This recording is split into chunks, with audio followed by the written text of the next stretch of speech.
Journal of being habitual. Habit means an acquired mode of behavior that has become nearly or completely involuntary. Habit can be bad or good. There are many bad habits that are hard to break, like being late to sleep at night, being lazy to eat sometimes, grumpy, and being impulsive. These bad habits can cause bad effects to our well-being. But when you change your habit into a good habit, it is considered as healthy or good in our mind and well-being. Practice your bad habit to good habit, like start your day with a positive mindset, eat healthy foods to have energy throughout the day, and reward yourself if you accomplish something. With this, it can help us to be happy and productive. A long time ago, a sage named Patanjali introduced guidelines and observances for the growth and happiness of a human being. There are 5 yamas that define guidelines that we should do for others and 5 niyamas for the proper treatment and observances for ourselves. In yamas, we have ahimsa, satya, asteya, brahmacharya, and aparigraha. These yamas is the art of continency, sustaining energy and not depleting your vitality. It guides us to live in a way that cultivates a sense of peace with ourselves and world around us. It prevents us from practicing violent acts that will destroy ourselves and the people around us.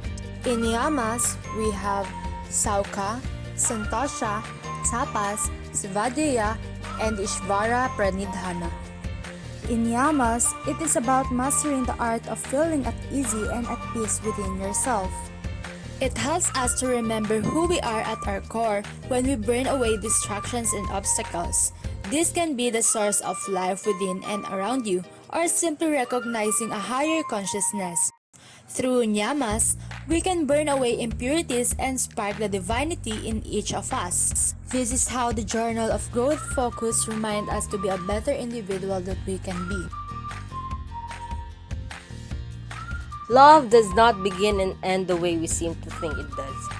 In a world obsessed with possession of things, it is ironic to see that all people seek one thing that is completely intangible, and that is love.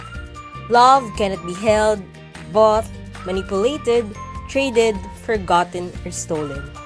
Love is pure, honest, true, fulfilling, and most of all, valuable. Love is not limited either. Isn't it amazing how something so powerful can be found in the simplest of things? In my life, I have felt love in many aspects of my life. I love my family, my friends, my country, and my life, and myself. These are all the things I hold dear to me in all the choices and plans I make.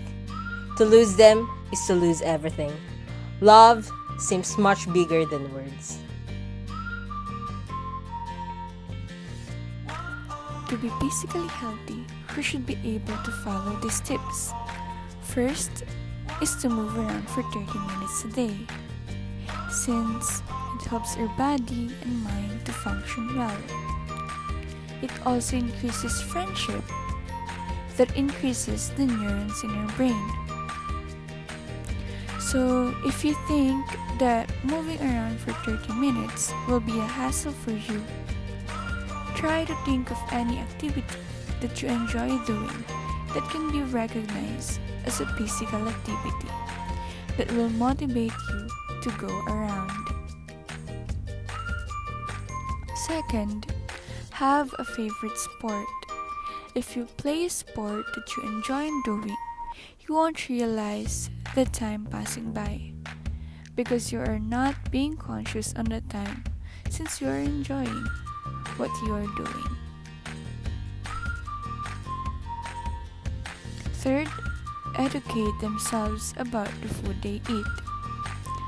Since there are myths on the internet about dietaries that good for our body and things to do to lose weight, and also there are bad information on the internet that won't help us.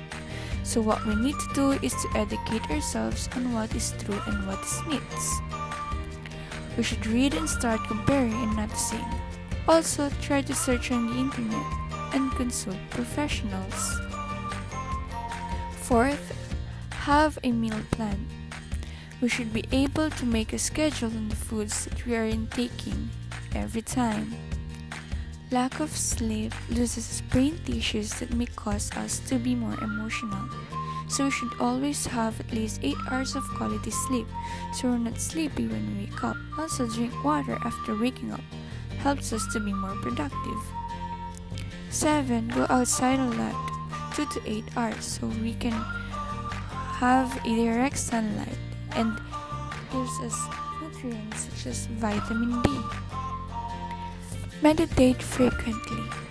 Meditation is not something that we do while growing up, but according to studies that many people who are meditating increases the quality of their life, from handling emotions and have a better sleep quality, and be peaceful throughout the day.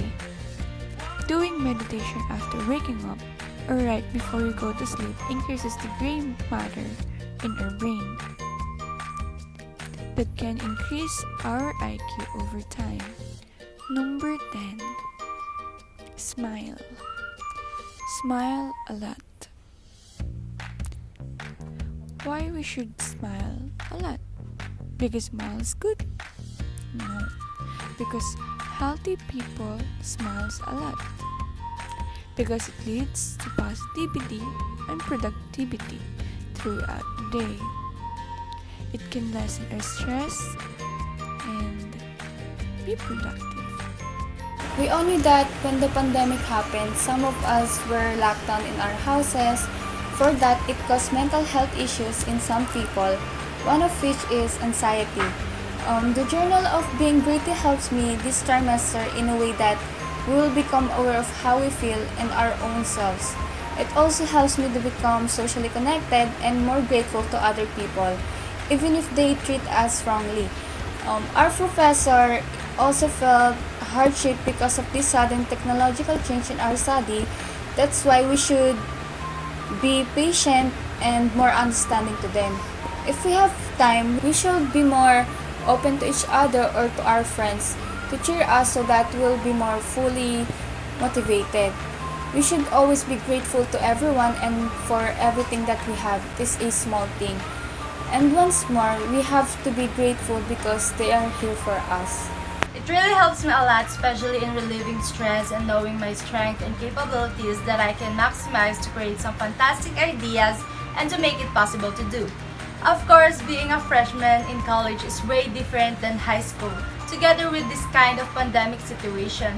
And I think I should prioritize my mental health, so I try to find a way to relax my body and clear my mind. And I think the meditation helps me a lot in that area. In my life, I have been exposed to a challenge called change. Change can occur in many different ways and is dealt with in many different ways. I have come to the awareness that change can be the deepest of all things. I always thought that change occurred when you move to a state or when you lose someone real close to you. But change started within yourself.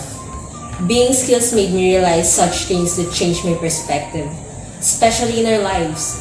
We must value every moment before it becomes a memory. Being skills helped me in my first semester of my college life, especially in our mental health, because we are in quarantine and we cannot go out to relax. So stress on our home, mental breakdown, and stress on schoolworks can be seen.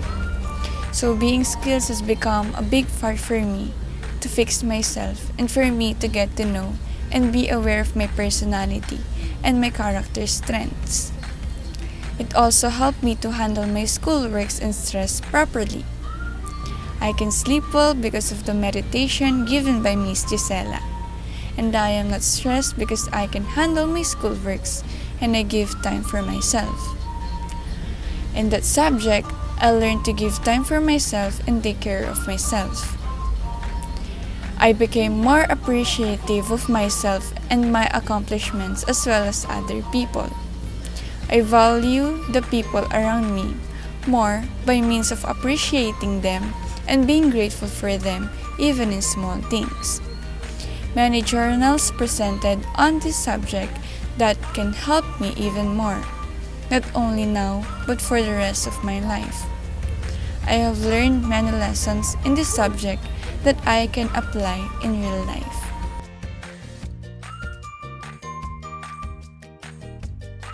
It is important to know the ways to be happy and to be productive, most especially in our college life. As we all know, college is very draining and tiring because it molds us to be ready for adulthood and for the real world. We can cope well with that. So, here are some ways to be productive and happy that can motivate and keep us going through this journey. There are many ways to make ourselves happy, and so because of that, we can be productive.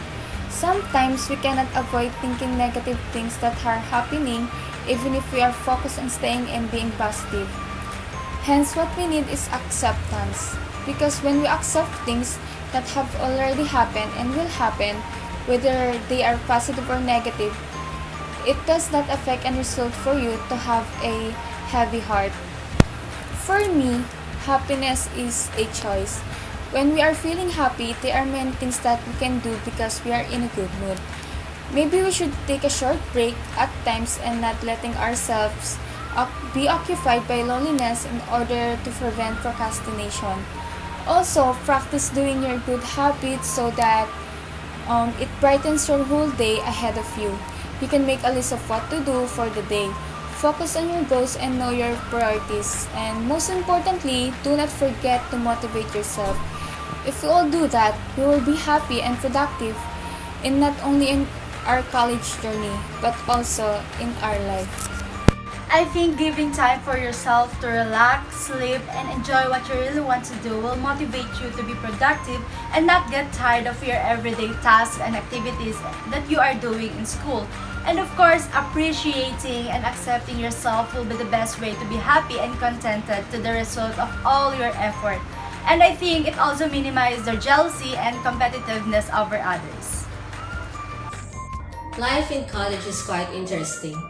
Getting into college is the culmination of all your hard work in school. It also requires a well thought out plan. What will I do for the rest of my life? Every person asks this question at some stage of their life, usually during teenage years. As a college student, I am now asking myself this question. After considerable thought, I have devised a tentative plan for my future. I realize that some of these plans and goals may change over time, but with a plan, the first step of the journey can begin. These are the ways to make us happy and productive in the remainder of our college life. Since we cannot avoid stress or breakdown, we must know how to handle it, because once we handle it, we can prevent mental health problems. Also, we should make a checklist of the schoolworks we needed to do, so that we can check what we have completed and what we still need to do. In this part, when we see that we have nothing more to do, we become happier and we become more productive, since we know in ourselves that we no longer have stress. As well as, let us not claim that our schoolworks are a problem or a burden to us, but let us look at it as an opportunity to grow and challenge ourselves to work hard and learn. We should always think for the positive side rather than the negative side. We should always look at the schoolworks as a stair for our dreams, so that we are not stressing ourselves and be productive all the time.